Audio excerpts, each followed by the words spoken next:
अगर कोई प्रॉपर्टी नहीं बिक रही है, कोई जमीन नहीं बिक रही, कोई प्लाट नहीं बिक रहा, कोई फ्लैट नहीं बिक रहा, बहुत परेशान हो गए, हार गए, बेचने के चक्कर में बिक ही नहीं रहा, तो कुछ नहीं करते।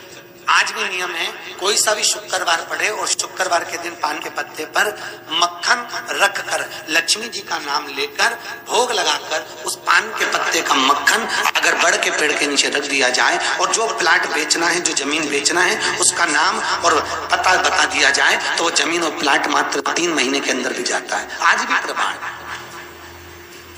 मक्खन का लक्ष्मी को भोग स्वीकृति के तात्विक सुख को देने के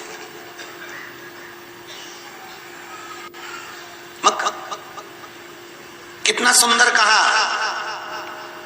12 महीने की किसी भी शिवरात्रि के दिन, 12 महीने की कोई सी भी शिवरात्रि के दिन अगर आपके घर में कोई बीमार पड़ा रहता है, बहुत बीमार रहता है, उसका हाथ लगवाकर मक्खन शंकर जी के शिवलिंग पर लगाकर उनका अभिषेक कर दिया जाए तो व्यक्ति रोग से मुक्त होता है, उसको बीमारी नहीं रहती, रोगीला नहीं रहता, धीरे धीरे रोग समाप्त हो जाते हैं। मक्खन का तात्विक सुखता है रोग को मुक्त करना, संपदा प्रदान करना। क्यों कहते हैं भगवान कृष्ण को मक्खन प्रिय है, ठाकुर जी को माखन प्रिय है? क्यों कहा जाता है? माखन में लक्ष्मी का भाव वर्णित है। काय का भाव वर्णित है? बोलिए जम के, लक्ष्मी का। आज भी हिंदू धर्म की रीति है, घर में जब रोटी में घी लगाई जाती है ना, तो एक डब्बा घी का तो अपने भंडारे में रहता ही है, पर रसोई घर में पहले इतनी बड़ी कुल्हड़ रखी जाती थी। आप क्या है कि नहीं वो हमको मालूम नहीं, पर आज भी मारवाड़ी के घर की रीति है, हिंदू धर्म की रीति है कि रसोई घर में इतनी बड़ी घी का कुल्हड़ डब्बा होता था, उसमें घी कभी भी खाली नहीं होने देते थे। क्यों कहते हैं? क्योंकि कुल्हड़ का घी खाली हो जाए तो समझ लो उस घर में धीरे धीरे खंगाली आना चालू हो जाती है। गियोड़ी बोलते हैं, हाँ, तो जो भी आप क्या बोल,